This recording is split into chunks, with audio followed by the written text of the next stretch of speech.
She's become a TEDx speaker and an advocate for creativity. She's recognized among the Telegraph's 100 female entrepreneurs to watch. I wear 2 hearing aids. I have done since primary school, 40 odd years I've worn hearing aids. But I am also dyslexic. Personally think that my brain is just wired in a way that makes me brilliant at the visual side of things, which is why I do design. I can see things, I can see them before they're there. In the world's terms, it's a diagnosis, which makes it sound bad, but I actually think it's an understanding of how my brain works, and I kind of see it really as a superpower. Yep. It makes me good at what I do.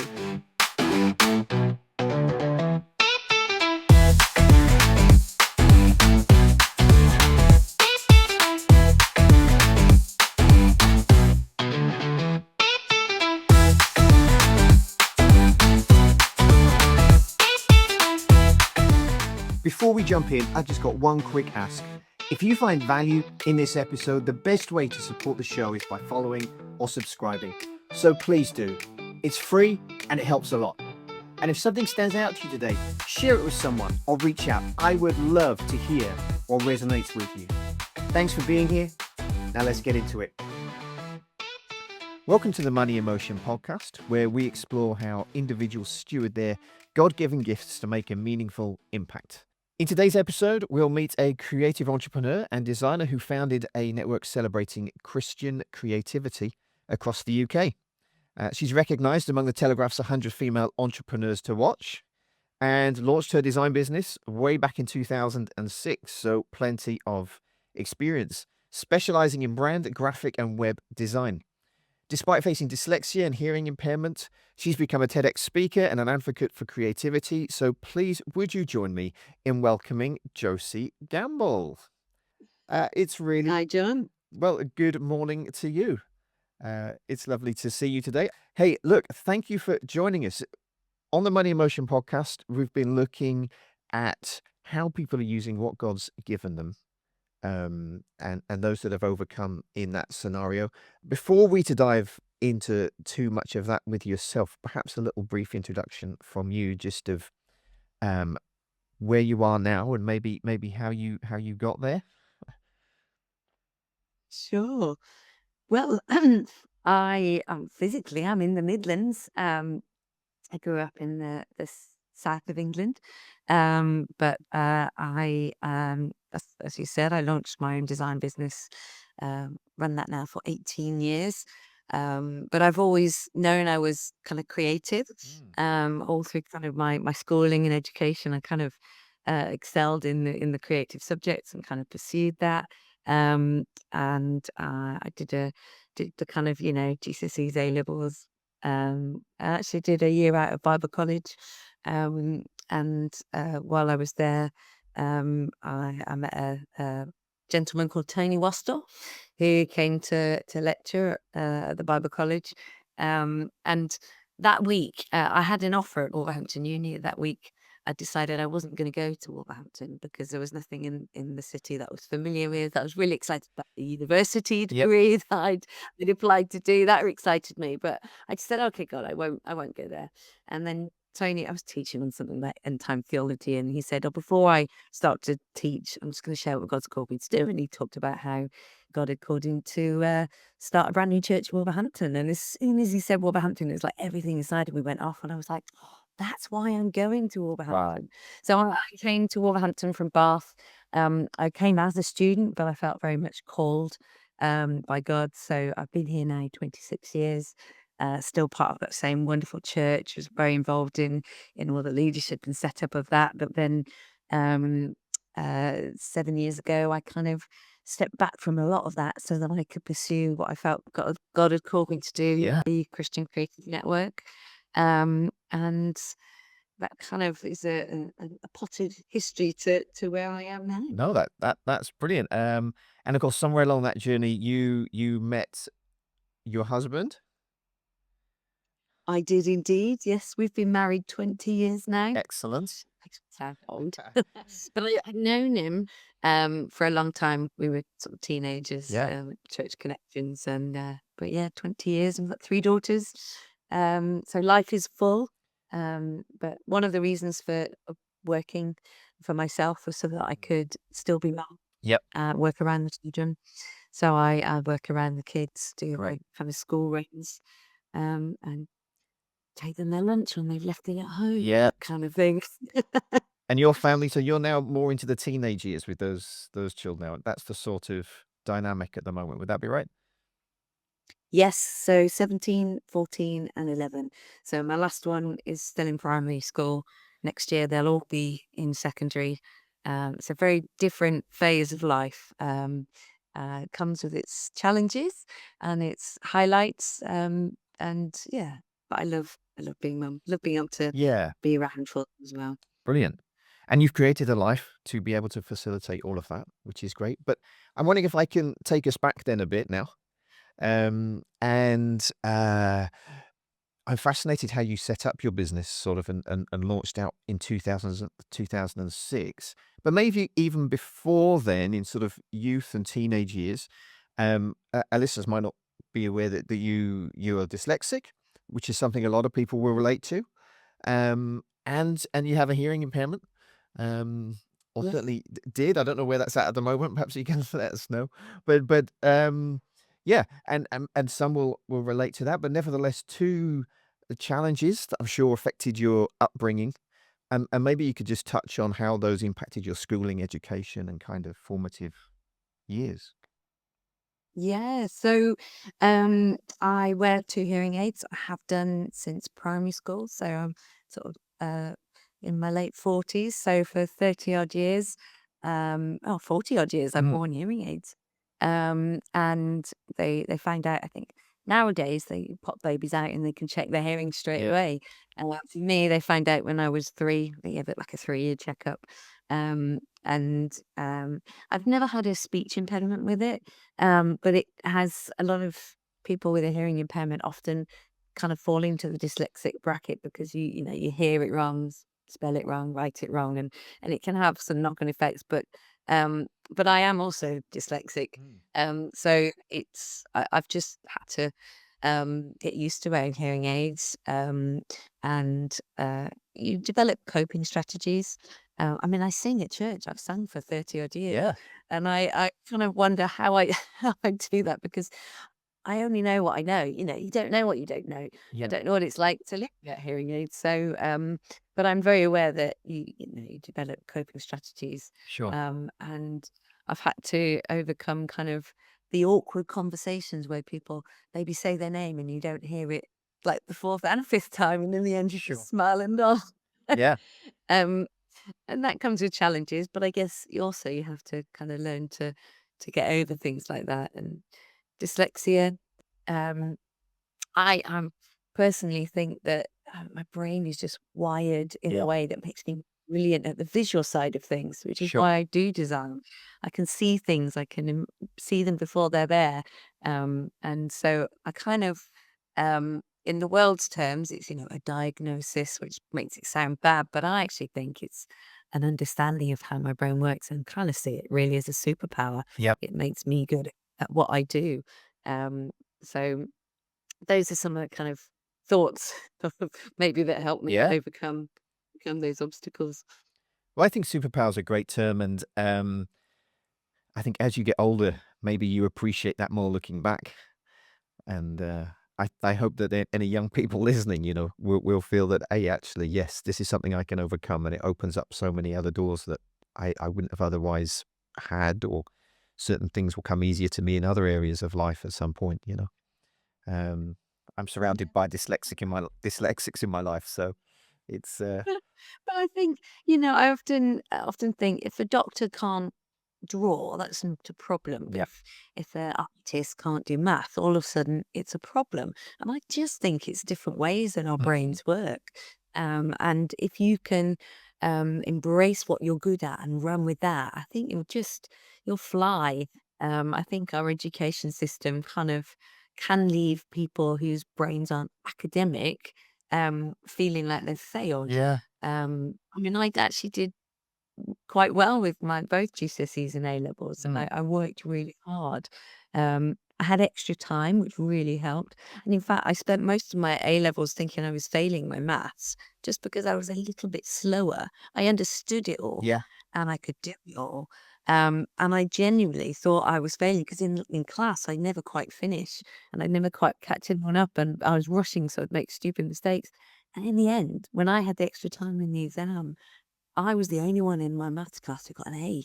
Okay. And I was genuinely surprised. I thought, Mm. wow, I can do this. But the system kind of led me to think maybe I wasn't as good just because I couldn't do it as fast. Um, and so I've tried to help my daughters who were seeing some similar Yep. kind of ways of their brain working, Yep. and trying to kind of pass on the things that I've learned to them to encourage them in their kind of schooling journey as well. Yeah. Amazing. I think that sense of not giving up, in the midst of the difficulties, and then at the end of the day, you're the one coming out with the A grade, is a great story, I Um, still can't do mental arithmetic, don't get me wrong. well, that's And I've got no internal body clock. I can't, I have no idea what time of day it is unless I've got clocks and watches and things yeah, like yeah. that. So with this background, maybe of you can't read that well, um, maybe you can't hear that well, and you think, oh no, I'm going to launch a business and and dive in and put myself out there. That takes some guts, though, Josie, and determination, really, and a great. I don't want to underplay the amount of overcoming to do all those things. But so what sort of led you to launch out by yourself in 2006 in design then? So, I came to Wolverhampton to study industrial product design. That was my degree, and that was also the year that the church Mm, launched. So studied, got to the end of my degree, graduated with a first class honours, and I was invited to go back to the university and lecture within design. okay. Um, but I very clearly, I remember God kind of showing me a picture, and it was like a corridor with doors, and he led me to a door and he said, you could go through this door. Um, I can't show you what's on the other side, but it'd take faith to walk through it. But if you didn't walk through it, you'd be fine. And I know at the time that was Mm, God showing me that I could work for the church. So I'd been offered this work at the uni, but I also knew that I wanted to serve, and God had called me to be part of this ministry in Wolverhampton. So I ended up for 7 years lecturing and working for the church. So my two passions was the yeah. creativity and kingdom. And so I'd lecture 3 days at the uni and work for the church 2 days a week. And I was the youth and student pastor. There was only two people employed, so you kind of wear many hats, as many people are familiar with kind of smaller churches. Yeah. And so I ended up doing a lot of the kind of web internal kind of just comms and graphics, just because that was my gifting, and the youth and students, and the church wanted me full time, and actually the university wanted me full time, but I just didn't have a piece. I knew I wanted to do the two. Yeah. Um, and I always said that when I started a family, I'd like to work from home. And I'd like to say it was all a smooth transition, and that's what happened. But actually, 7 years of this lecturing and working for the church, and both my roles came to an end at exactly the Oh, same wow. time because I was pregnant with my first child. Right. Yeah. So it was kind of, oh, and I also would like to say I was a woman of faith and just said, right, I'm going to launch my business. But everything inside me was like, quick, go get a job, get some maternity Right. pay. Yeah. Yeah. Yeah. Um, this is the carnal kind of what came out, and someone was like, right, I need to. So I started going for job interviews, um, for design jobs. But as I was being interviewed, I'm pregnant. I was out here, um, and but people kept asking me, oh, can you do this work? Can you Yep. do this design? Can you do this design stuff? And I finally thought, do you know what? I've always said when I started a family, I wanted to work from home. Mm, Um, so I'm just going to do it. So I did. But I really felt that was a push from God. I think sometimes when you're comfortable, it's really hard to take an uncomfortable yep. step. And you kind of gracefully brought me into an uncomfortable situation that actually was where I needed to be. And this was 18 years ago. I've run my business now for 18 years, but it took that kind of uncomfortable circumstance Mm. to kind of get me over the line. Um, so yeah, that's the reality of how I ended up being self-employed. Wow. So now you've got a young family and you are building this business from home. We're not sort of having children and got your hands full with all of that. Um, you've spoken recently. You are a TEDx speaker, which is a nice, one on the CV. Well done. And and Thank and your passion, obviously, your subject of choice for that was the power of creativity. Which you. isn't something that just sort of landed on your doorstep that year. It's something that obviously has been through your youth and into your student days and on into your business. How have you seen the power of creativity at work, say in that business environment that you've been doing with all the design? Because I'm guessing this is where it started to really outwork itself, maybe a bit more.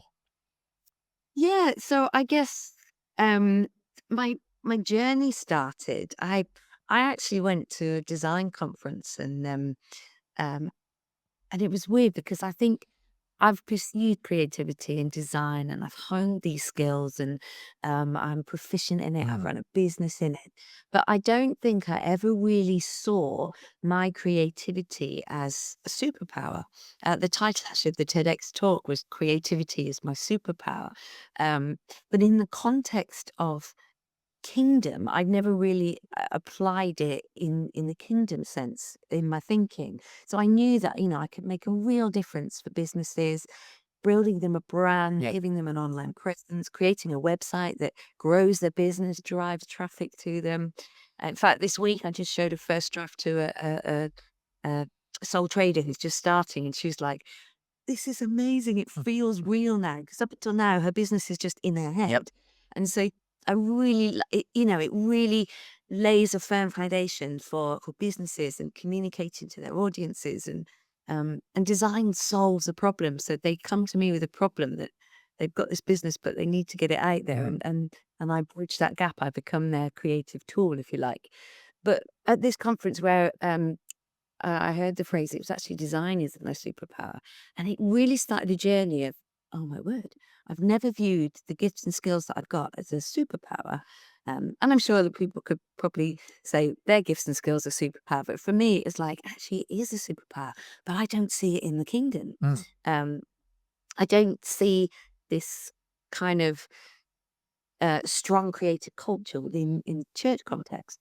And so it kind of set me on a bit of a journey where I kind of looked into creativity in the church and how, hundreds of years ago, the world would look to the church for creative excellence Mm. for, architecture, Yeah. sculpture, fine art, stained glass, hymns, music. And yet I looked around in the kind of UK church culture and thought, I'm not seeing the world looking to the church for this creative excellence. In fact, we're probably catching up on many things. And so it just kind of um, got me thinking that actually there's a greater call for my gifting um, within the marketplace, but also as a tool within the kingdom. And so part of this TEDx talk was just talking about how creativity is a vehicle to deliver a message Yeah. or a bridge to connect. And somewhere along the line, because the church had lost the value of creativity, there'd been a disconnection. The bridge to connect had kind of gone. And the vehicle to deliver messages was Mm. limited to come to us and hear our message. And don't get me wrong, I think pockets of the body of Christ do creativity really well. But Yeah. on the whole, the value of creativity felt kind of lost. Um, and it can actually be tracked back to the 16th century in the Reformation when they stripped the gospel back to the basics. But it was really, it kind of, I've been on this journey of discovering how vital creativity is as a communication tool, as a problem solving tool, as a means of connecting to the heart, bypassing the mind often.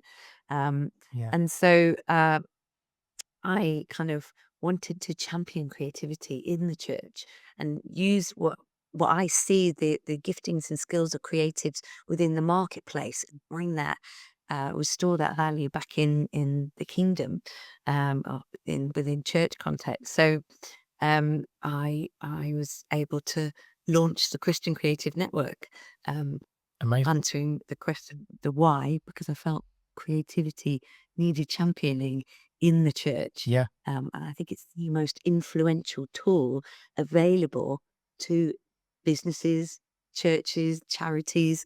But if there isn't a value of creativity, you're losing this vehicle to deliver messages and connect with people, Yeah. and in ways that just words often don't. Wow. I'm not sure if that answered your question. I feel like I kind of went off on a bit of a tangent there. No, that's amazing. I think it's wonderful just to see how God has used you and your own challenges, even in that sense, brought you into a place where you could use this to earn a living and get some fulfillment in Mhm. the things that you're producing and creating, in your own work and in your own life. And then an extra provocation to come along and say, hey, actually, you know what? The church has the greatest message the world has ever known, and a Yes. real unction to say, I want to help the church communicate this, share this, get this out in ways that are relating to people, like you say, that bridge, that connect, and restore that. Um, Mm, like you're right. We think of some the most amazing art pieces in the world are all that's inspired and come from a creative place of I've seen something of Christ, and I have to yes. create something. Um, Yeah. which And it's not creativity for creativity's sake, it's creativity attached to a cause. yes, And as you say, the cause, the gospel is the greatest cause the world had ever seen. And attached to creative means it can reach far and wide. Jesus spoke in stories, yeah. stories of creators. Um, I love it that it's really down to earth though as well, because there is the grand, the Michelangelo kind of stuff on one side, right? But at the same time, there's a sense that uh, maybe um, the creativity is helping people just move their own lives forward, just get something that's in them out, and that could be just down to them being able to earn a living or them being able to do something far more. God's in the mundane of our lives as well, and the mm, 9 to 5 of our life. Um, and I think that's where this channel is a bit seeks to be an encouragement, is to say, okay, what's God mm, given you? And then is it going to take, in this instance, something creative to get that out and the boldness to go for it, and put that to work? A, maybe because you can have a career in it, and B, maybe because there's a cause there, that could be anything, that God's got for you. But it's using that creativity as the vehicle, like you're saying, is a brilliant mm. analogy. Um, that's awesome. Here's a thought for you. Do you think individually, um, one of my favorite films is Ratatouille. I don't know if you're aware of the film Ratatouille. I Um, think I've seen it years ago yes, when my kids were younger. Yeah, you can the watch it rabbit, again. the shit, Yes, isn't it? little chef, and his hero is this chef Gusto, who has this mantra that everyone can cook, and it's this idea that whoever you are, you can cook. Do you think everyone can be creative? It's a great question. Well, I believe, I guess we're created in God's image, and God is inherently creative. He first revealed himself to us as the creator God. Um, and therefore, yes, I believe we are inherently creative. I think there are those who pursue it as a career, Mm. and hone their skill and are, proficient in it. And I think there are those who are creative who don't follow it as a career. But all of us are creative. I think is it Ai Weiwei is a famous guy. He said that actually creativity is the power to act. Steve Jobs said creativity is just connecting things. And is it Albert Einstein? One of them said that creativity is intelligence having fun. So I think the school education system says creativity is painting and drawing. Yeah, sure. Many people might be able to kind of remember the moment they thought and decided, right, I'm not creative because they Mhm. drew a tree and a teacher said that's not how you draw a tree, and they're like, right, well, I'm not creative. But that's just, drawing. Yeah. But creativity is creating something from nothing. Um, um, Obviously not in the way that God created, but in the sense of when I'm designing for clients, I'm literally selling them an idea because I don't know what I'm going to create until I start. Um, so I'm selling them a promise, and then I have to fulfill that promise. But I've spent years developing tools and um, processes that make me able to deliver what I'm promising them. Yep. So I think there are the career creatives, and then we are all creative. So um, I think yes, in is We're going to go with that's yes. your We're all yes. creative, maybe with a small c rather than a big. Um, Yes, yes. but I would agree. Yeah, I guess in the same sense, we can all sing. Some are better than others, and some devote their time to develop that skill. Yeah. So But I agree. We are made in the image of God, and God is clearly super creative. And some of that is in us, and comes out in various degrees with different people in. But I think that's so good that we don't box it into, well, I can't draw a tree, so I'm not creative. Or I can't, sing a song very well, so I'm not creative, or whatever the obvious outlet um, might be. Uh, I'm wondering from the work you've been doing, either with Christian Creative or even in your career, can you maybe throw an example of how creativity has brought to life someone's idea, or has turned something, a seed, into something that's become sort of a fully grown tree? so yes, it might be a little bit of a random example, but I remember a few years ago I was at a New Year's Eve party, and I met a lady, and we just got talking. Following week, I noticed she'd added me onto a little Facebook group called Isla Stones. And I was like, well, that's a bit random. I've only just met her anyway. It was in this group. And Isla was a child who was terminally ill with cancer. So they created this Facebook group to raise awareness of this particular rare form of cancer, and to kind of fundraise. But the premise was it was called Isla Stones. And it was called Stones not because that was a surname, but because people would take these little pebbles and then paint on them and then hide them around in public places, like in parks and on benches and things. And then, but on the back of the stone, it would be hashtag Isla Stones. So you could then go and search that hashtag and find out about Isla and this rare form of cancer. But the deal is with these stones, you then had to rehide it so someone else could find it, or you could put Right. your own. And anyone with kids of our generation may have come across these stones in different formats. It wasn't a particularly new concept, and you find them and you hide them, and the kids love it, and it's a little bit of a game and adventure when you're out with the kids. But what really, really intrigued me about this particular Facebook group was over the course of 2, 3, 4 months, I saw this group go from a couple of hundred to tens of thousands Wow. of people. And it just caught my attention because I thought, wow, how is this group just growing exponentially? And then I started seeing posts where these pebbles were left, left on park benches and streets, but they were left on bridges in Venice. They even went to the Antarctic Amazing. on an Antarctic exhibition, and to the deep sea exhibitions. People would leave them in Disneyland and all over the world outside the Taj Mahal. And this concept just went global, and people all over the world were following it. And it just caught my attention. Celebrities were getting on board. And that's where that really spoke to me, that it was creativity attached to a cause.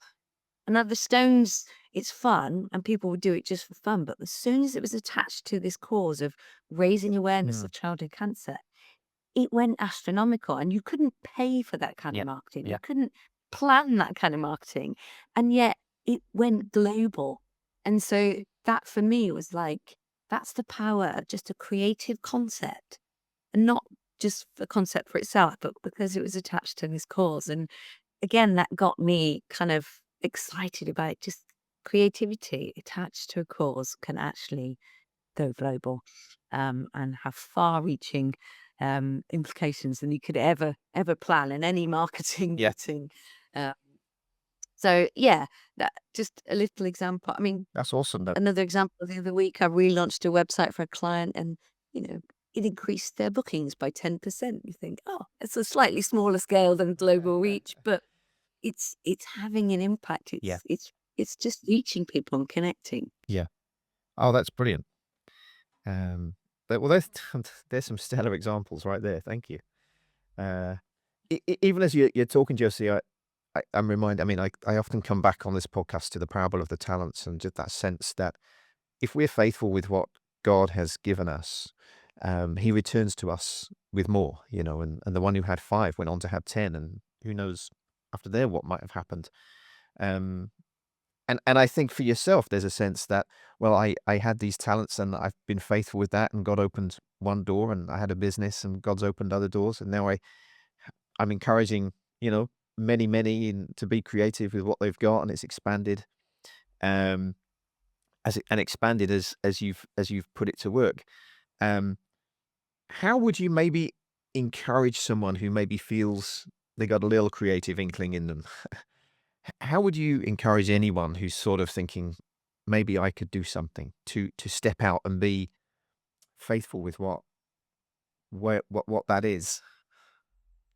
So for me, um, I spend a lot of time with creatives who are starting Mm, businesses, who are um, Christians, maybe in a Christian context, but don't feel utilized in what they're doing. And one of the biggest things I find is just permission.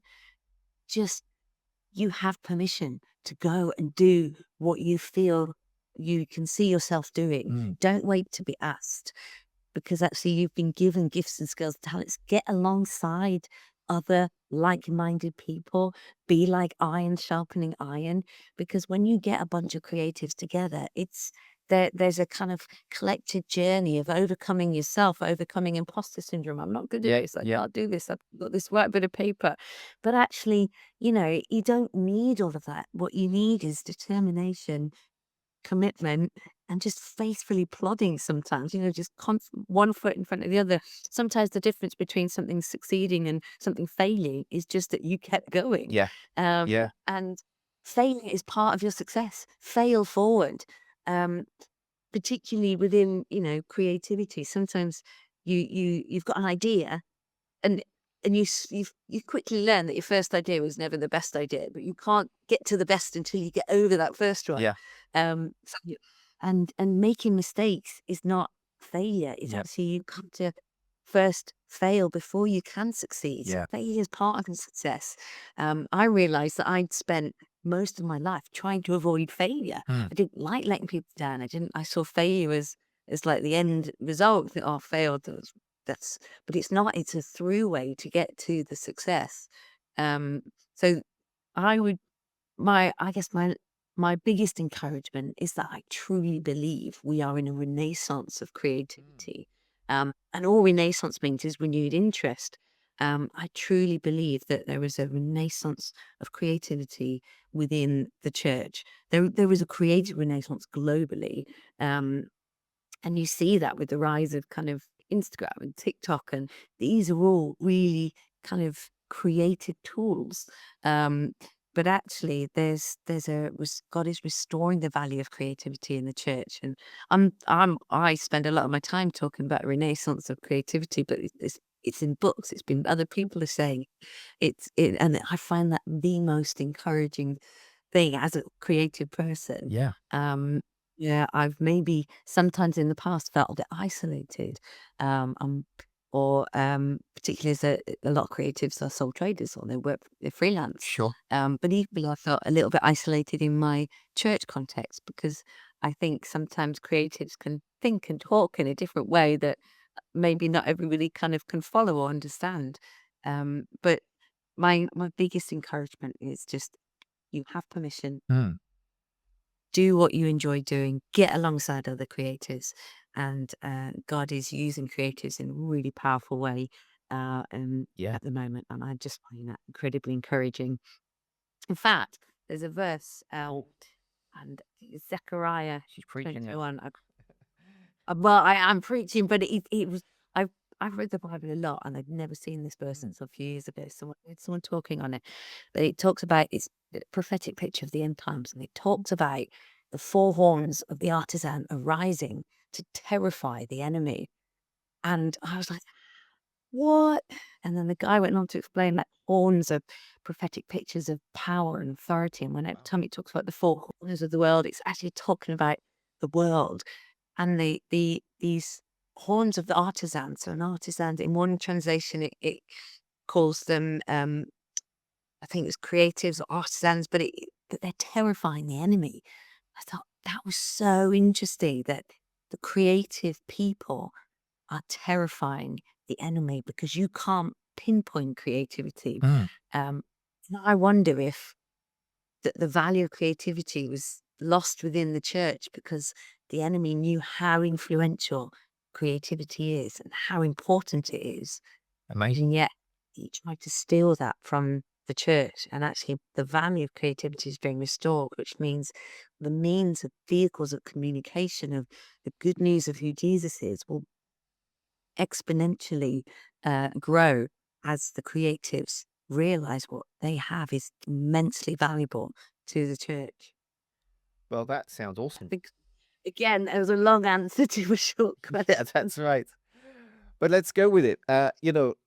If anyone's listening to this and they feel inspired or encouraged or think, "Gosh, yes, I've got something creative in me. I want to make a difference."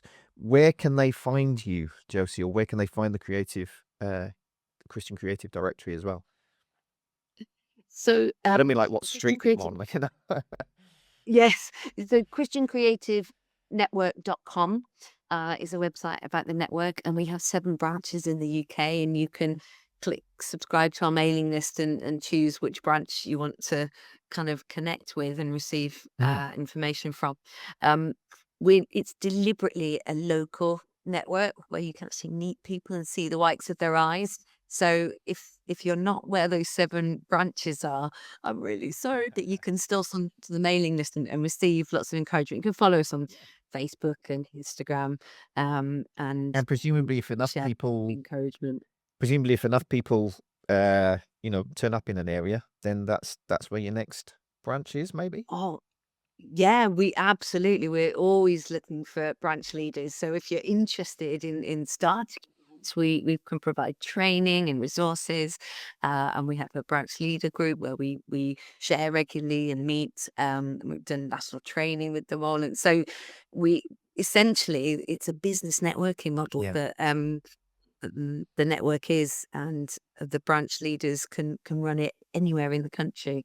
Um, and then the christiancreativedirectory.com is another website. It's an online directory where you can, if you're a creative individual or you run a creative business, you can literally go to the website, click sign up, and you can create your own listing. You have a banner, profile image. You can put all your socials, or your links, or your web links, or your contacts. You Great. can write everything you do, add images, and then it's a subscription model. So there's a small monthly fee of £3.50 if you're an individual or non-profit, £9.50 if you're a larger organisation.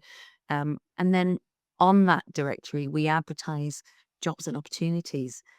So businesses, churches, and charities looking for illustrators, writers, comms people, videographers, producers, directors. They put those opportunities onto the directory, and we push those out to. If you're on the directory, we push them out to you first, but we push it out across all our socials. So and the Christian Creative Directory's got its own Facebooks and Instagrams and socials as well. But there's 2 sister projects that come under the same mission of just Yeah. championing creativity in the church. And we want to do recognition awards as well. That was the third prong in the Wow. mission, the networker directory and recognition awards. But we want to do it and do it well. Mm. So we're not there yet with the recognition awards. But we launched the network 7 years ago. The directory was 3 years ago. We Okay. attracted seed funding to build that directory, which Yep. was how we were able to do it really well. In the actual fact, in the next few months, we're rebuilding that directory. In fact, it's rebuilt. We're relaunching it in a few weeks, actually. Awesome. Just because back end of websites, the newer version is just going to make some of the back end systems a lot easier. But it'll be the same. Great. You can find creators and you can find opportunities. Amazing.